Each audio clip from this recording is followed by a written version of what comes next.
Unleaded Toast presents An Elegy in Crimson, Episode 4, Etienne Marcelle, Part 1. If you like what you hear, consider liking, subscribing, or leaving a comment. It means a lot to us, and your feedback is very important.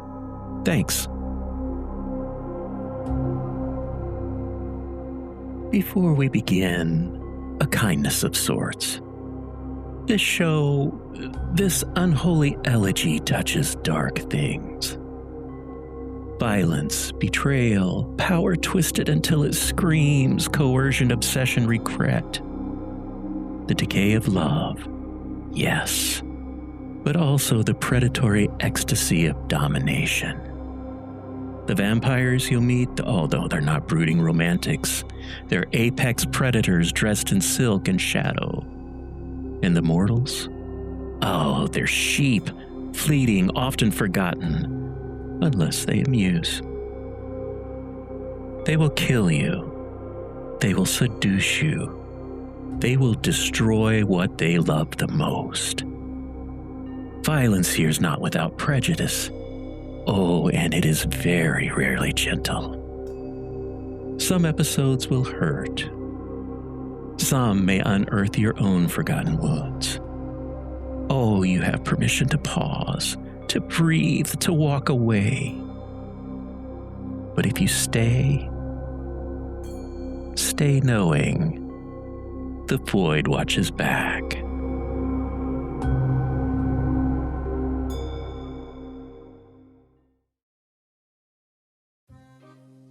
Madams and messieurs, revenants and wretches, raise your glasses and clutch your pearls. Draw the curtains tight. Tonight's entertainment is not for the faint of heart, no. Our guest, Etienne, a gutter-born angel with fingers too quick for your coin purse and a smile too sharp for the confessor's ear. They learned early that survival isn't about steel or scripture. Oh no, it's about sparkle. It's about slipping from the noose with a wink, about turning every jeer into applause, about making mockery into magic. A soldier? They wore the uniform like a costume. The battlefield split them open, and still they would not die. Not because they were strong, oh no, but because they were dazzling. Death looked at them and thought, encore. And so they were plucked from the mud and blood and kissed into eternity and polished into something more dangerous than blade or bullet. Not a knight, not a priest, but a showpiece, a masquerader, a paper goddess fluttering, delicate as lace and just as ready to cut your throat. So clap your hands, my beauties. The spotlight is hot, the quill is ready, and the mere-eyed darling of the void is ready to take their bow.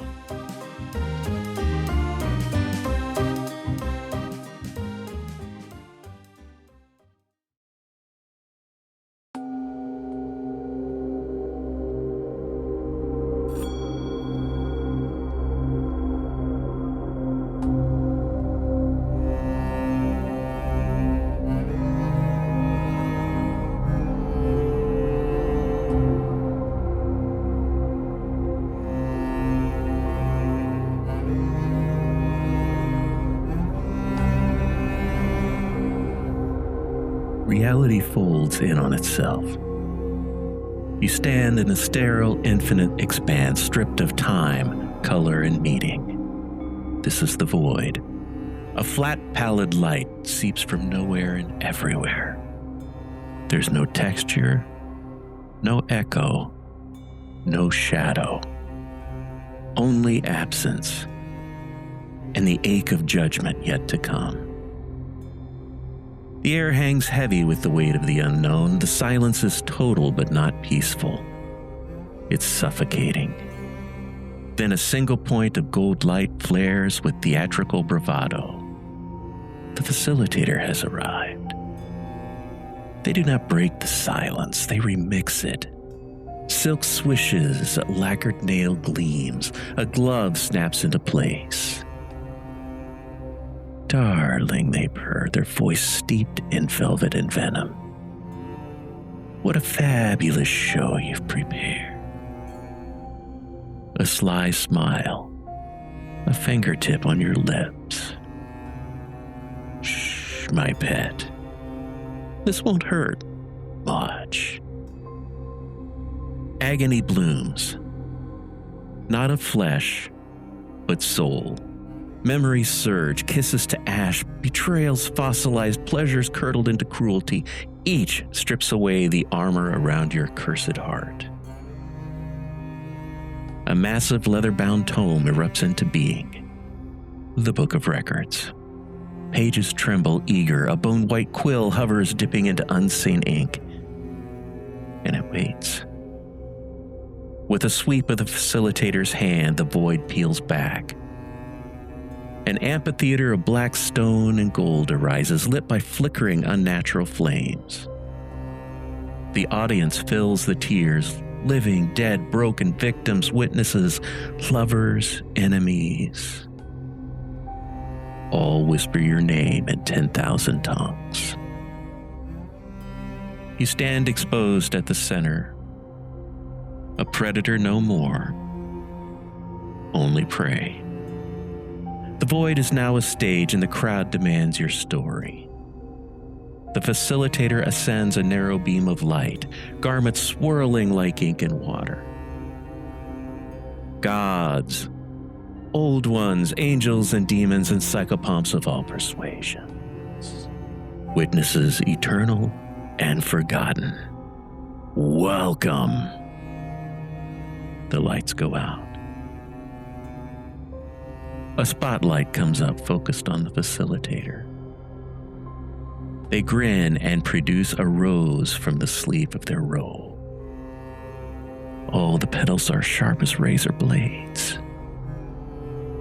The facilitator, using a lacquered nail, cuts his index finger. The blood drips upon the flower, and it feeds greedily. He then hands the flower to Etienne. We are here today to revel in the story of Etienne. Oh, he was a street rat, a soldier, a scoundrel. Oh, the jester of bayonets and graves, a gutter-born angel who turned survival into such a spectacle.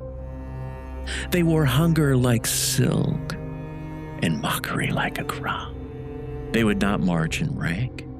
They would not die in the mud. Even death itself paused, dazzled, and whispered, "Encore." Now polished into something perilous, not a knight, not a saint, no. A masquerader, a paper goddess, delicate as lace, and just as ready to cut your throat. So light your torches, my vicious voyeur. The curtain rises and the void leans forward, and Etienne takes the stage. The facilitator walks over to Etienne. How are you, my dear? That is a question of, it's hard to say. Oh, don't be afraid. We're not here to hurt you. We just want to hear your story. You were one of the ancients, weren't you? I have been around for quite a while, yes. Okay, wonderful. So introduce yourself to this vast crowd. I'm sure they know who you are anyway. I mean, most you brought to ruin. But you know, it's part of the procedure. I've had many names over the years. I have been called Anna the Magnificent. I have been called, well, many things. But originally, for most of my existence, I was known as Etienne. Oh, Etienne. That's a wonderful name. And I think that's what I'm going to call you right now. And at the end, Etienne. Where were you from? Where were you born? What did you do? Well, I was born in a small town, village in France, the turn of the 15th century, during the war with England. Long ago, I was nothing and nobody, a street rat, son of a whore, no one of consequence. Oh, you're of great consequence, though. But keep going. I'm sorry to interrupt. No, you're fine. I lived to steal, to take, to make the best of every small morsel of luck that one could get. Fortune has always been my friend. Well, both my friend and my greatest enemy at the same time. Fortune, as you know, has two sides. And when I was younger, it was on my side more often than not. Learning to take, learning to steal, learning to talk fast and avoid those that would harm me. And it went well until my mother died when I was a young one. Then I lost some of the protections that I had. Oh, but my shattered little star, look at you. You made it. You made it. You had so much to be proud of. So, born 14-something in France. No village of consequence. To be fair, I don't even know if that village still exists. So let's jump ahead. Let's jump way ahead. What were you doing right before the turning? Well, that was one of the times where Fortune turned her back to me. I had gotten bold, and I needed something big. I needed to get away. And so I knew that the Lord's Manor House would be guarded. I knew that I could find treasures there that would get me out of France into the world. And so I snuck in. I had some knowledge. You see, years and years before that, the Lord Jacques Pierre, the Lord of our area, the Lord of our lands, was a frequenter of my mother's establishment. And though he did not know it, he left more than a little bit behind. He left a signet ring on the counter, and he left my mother with me. And so I felt I was owed his fortune after all, so I snuck into his manor. And when he found me, and the resemblance was indeed uncanny, he knew that he couldn't just let me go to the public. So what did he do? He turned me over to the army. The army? Yes. Oh, this is going to be entertaining. I was a terrible soldier. Oh, I bet you sell yourself short. I've never been very good at following orders. I've never been very good at falling in line. And I was not a sturdy child. I have always been more on the effeminate build and side, and so I was not a soldier born and bred. But I knew how to talk, and I knew how to work my way out of things, and I knew how to make friends. And so I bargained and swindled and stole and got by for several years. Oh, those are the traits that might help you in this little extravaganza we're having.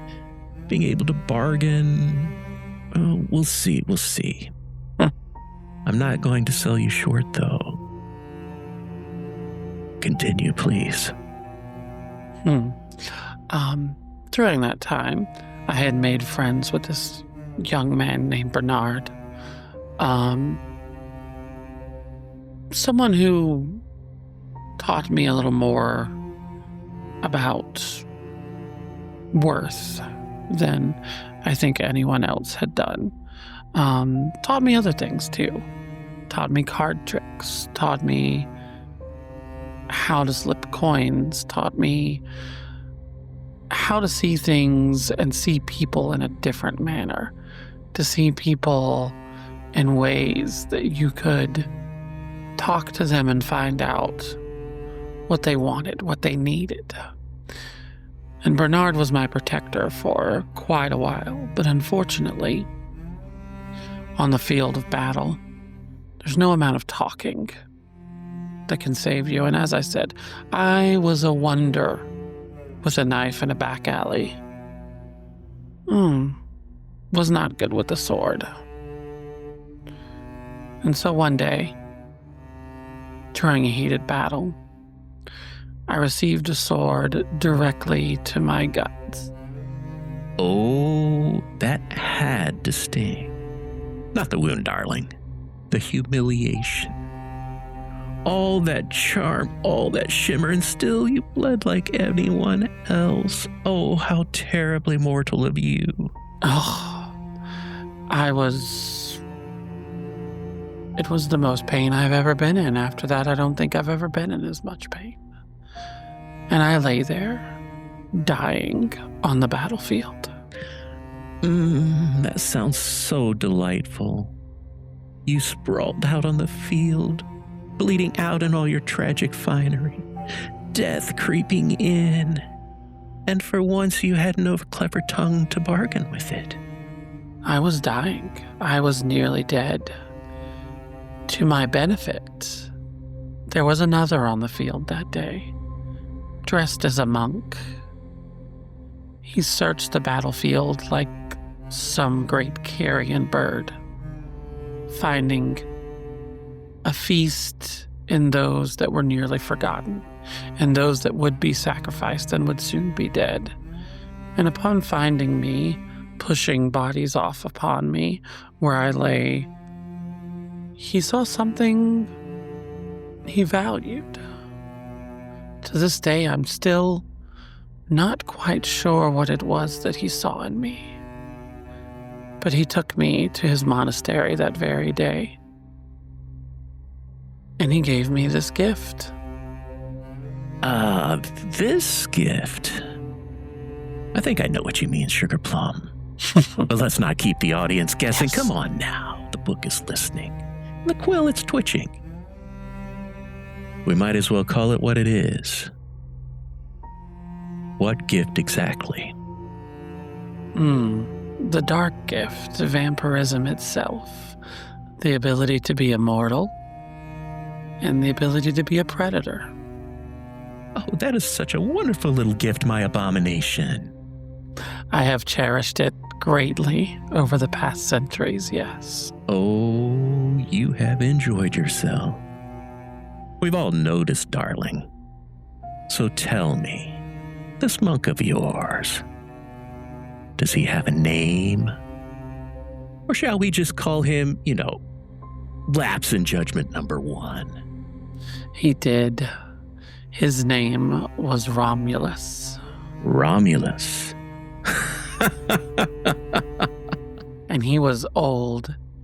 Even then, he was old. We know Romulus. You might have a chance to talk to him if you make it through this little test here. So tell me, Romulus left you with a mark, didn't he? He did. What was that mark? That mark was my eyes. They had always been a sort of hazel green. Nothing remarkable. But now they have a sheen to them, a mirrored look that lets whoever gazes upon it see themselves in my eyes. See themselves as they know themselves. Oh, yes, the eyes. We've all heard about the eyes, walking around like a little carnival attraction waiting for someone to gasp. Oh, very dramatic in candlelight, I'm sure. But in the sunlight? Oh, wait, you didn't have to worry about that, did you? Did you try to hide them? Let's just say I was very grateful for the invention of sunglasses. Yes. But that came later.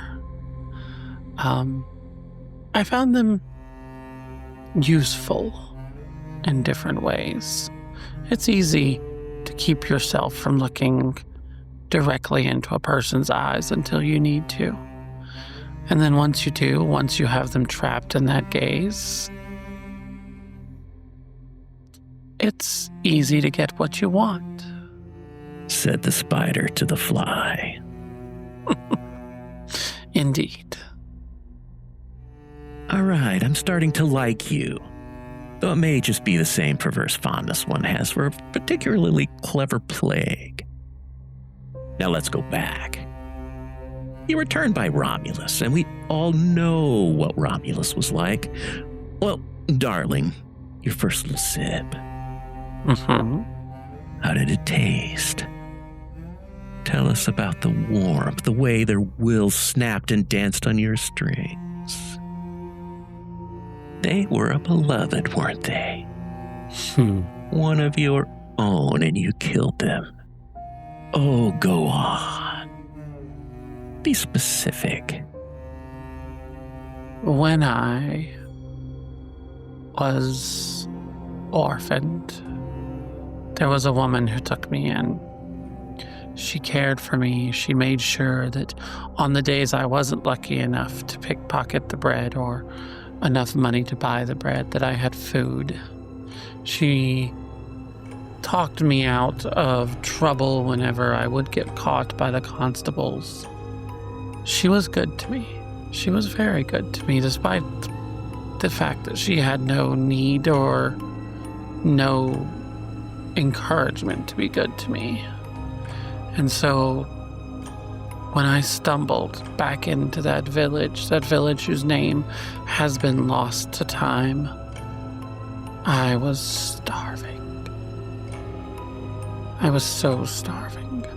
Romulus had decided the best way for me to learn about my gifts was the same way I'd lived my life, which was to say, on my own.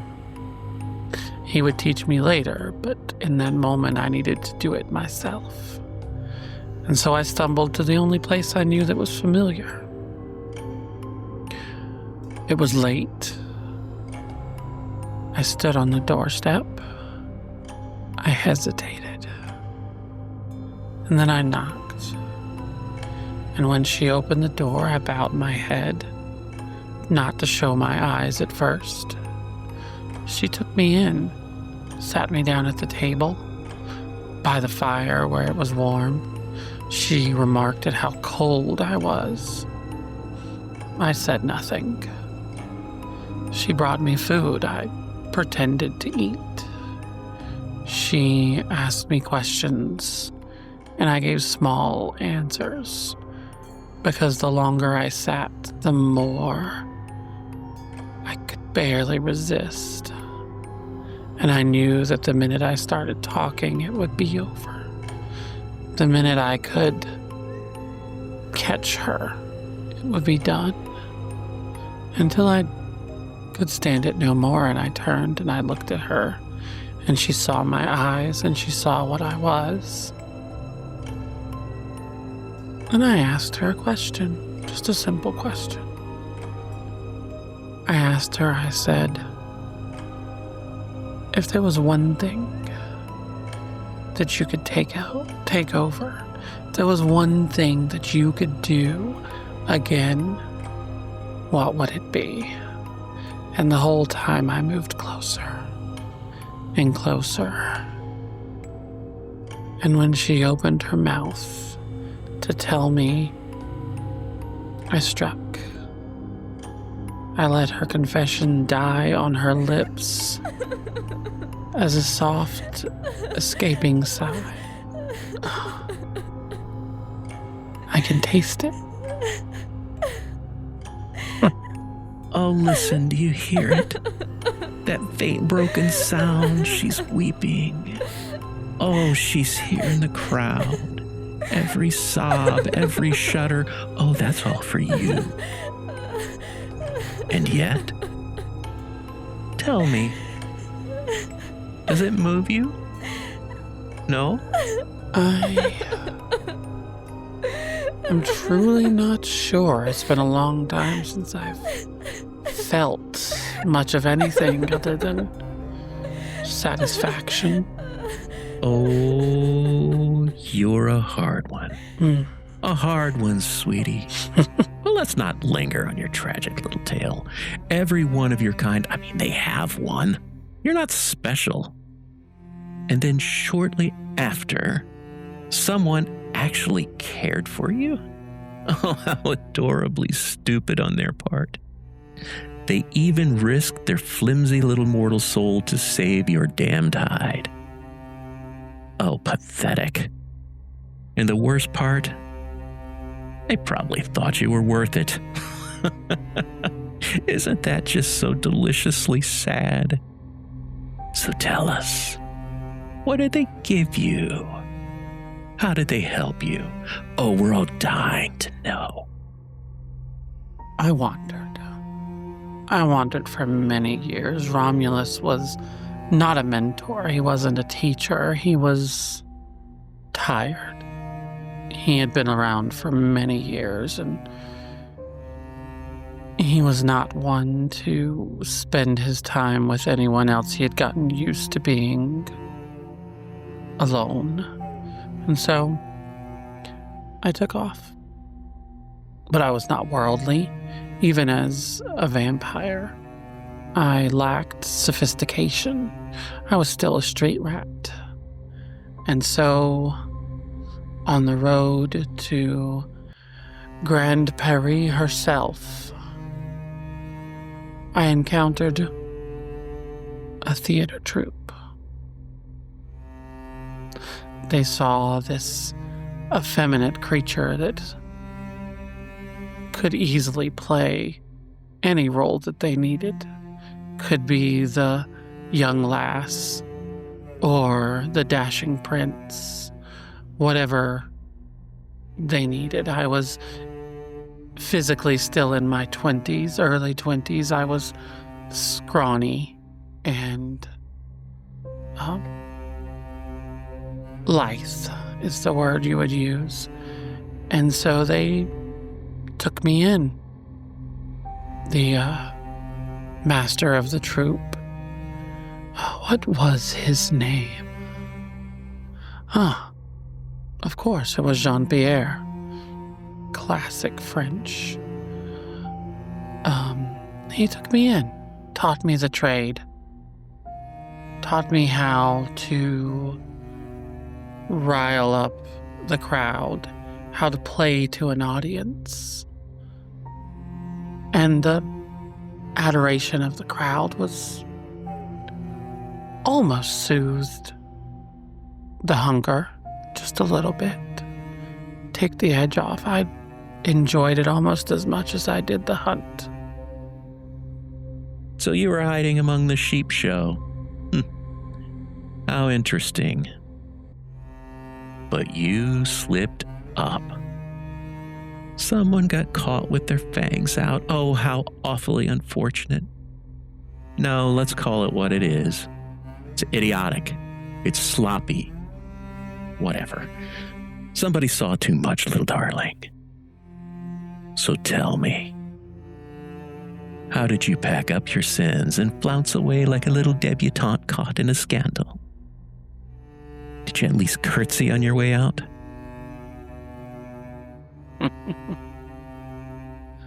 It was our stagehand. A young boy, 12, 13 years old. He saw me after a show take one of our lovely guests, our enthusiasts, I think you would call them fans now. Saw me take them to show them how our little theater worked. He saw me drain them. He saw me drop them in an alley. And then he ran.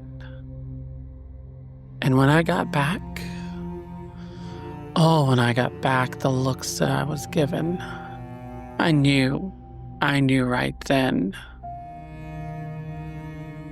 something had gone terribly wrong. My first instinct was to take them all, right then and there. To this day, I am not sure what stopped me. Instead, I gathered my things, what few possessions I had, and fled through the streets of Paris. I, of course, took the coffers with me. They could make more money. I needed a head start. But I knew I couldn't stay in Paris anymore, so I bought passage over to England. Oh, you went to England. Somebody followed you like a faithful little hound, my dear. Who was it? I did not know it at the time, but my friend from the army, Bernard, had survived, had left the army, had been in the audience at one of our performances, had seen me night after night after night until he was going to build the courage to tell me that he was still alive and that he knew me, despite the fact that I was going by a different name at that point. I couldn't even remember what name that was now. But he followed me to England, never revealing himself, not for a while, but always keeping track. But my dear, you couldn't possibly go on using the stage name you had. Oh, you're far too famous for them, weren't you? And oh, the tragedy if recognized dripping someone else's blood. So what name did you adopt? Oh, make it good, darling. The book loves a reinvention. I adopted the name Anastasia the first time I had ever decided that gender was not something I was bound to anymore, and with my frame, and my skills that I had learned in the theater, I could be anyone I wanted to be. So I became Anastasia. Anastasia. That's the mask you clutch to hide the reek of your failure. Oh, charming. Pathetic. And yet, as time crawled on, family resemblance began to seep through, didn't it? Romulus, etched into your bones, your skin, your smile. Oh, what monstrous legacy festered its way up through your flesh, darling. The claws, the wings, or that insufferable taste for theatrics that makes the rest of us want to vomit glitter? Oh, tell me, what mark? What mark is now draped over your own dead heart? Oh, that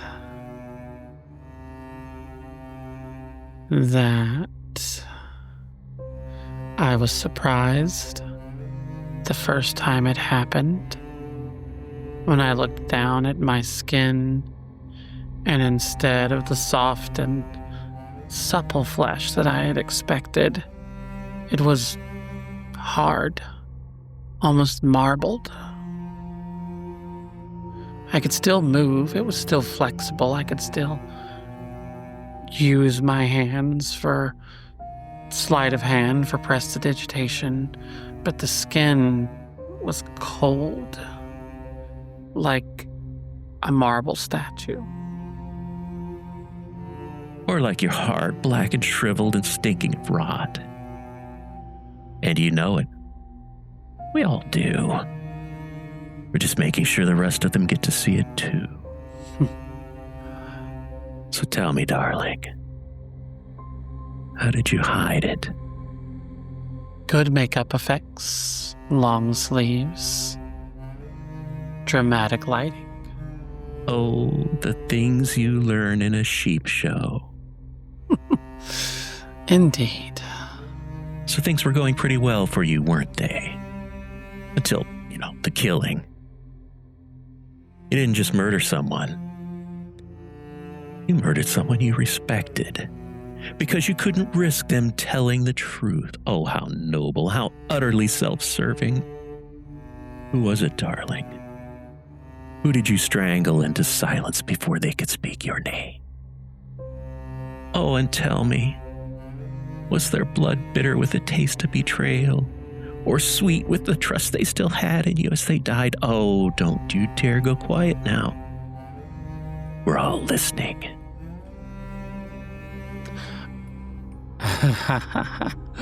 Sorry, I was taking in the memory. Sometimes you forget to remember things, and when it comes up again, well,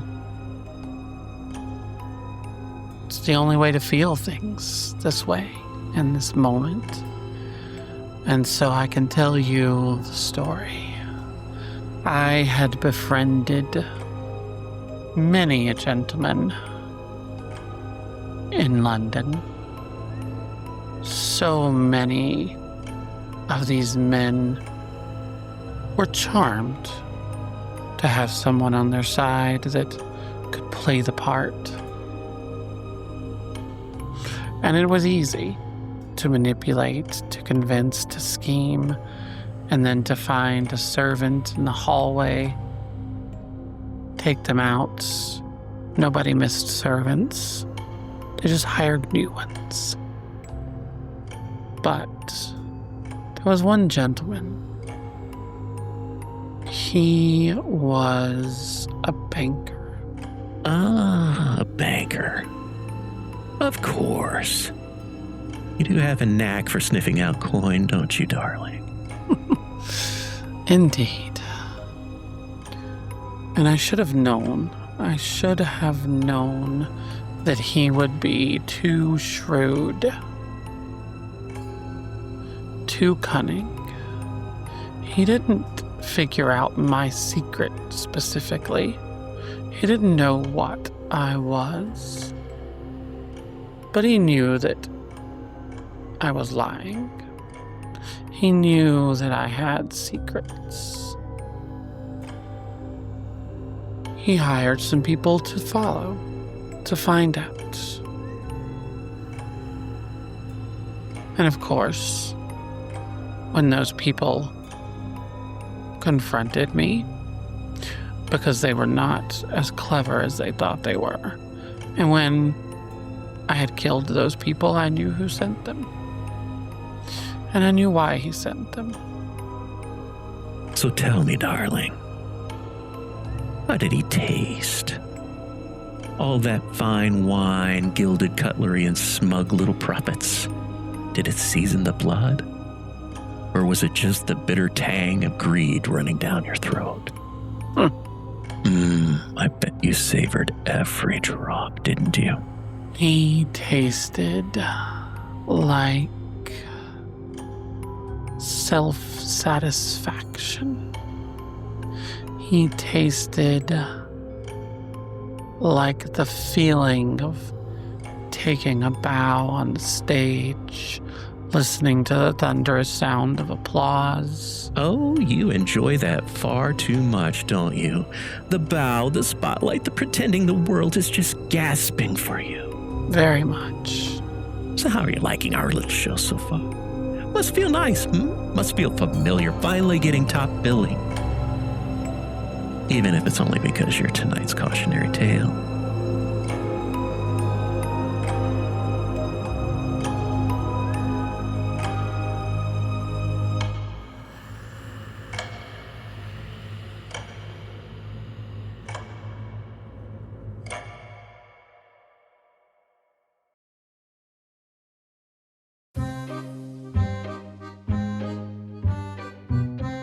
And so the first act of Etienne Marcelle is writ.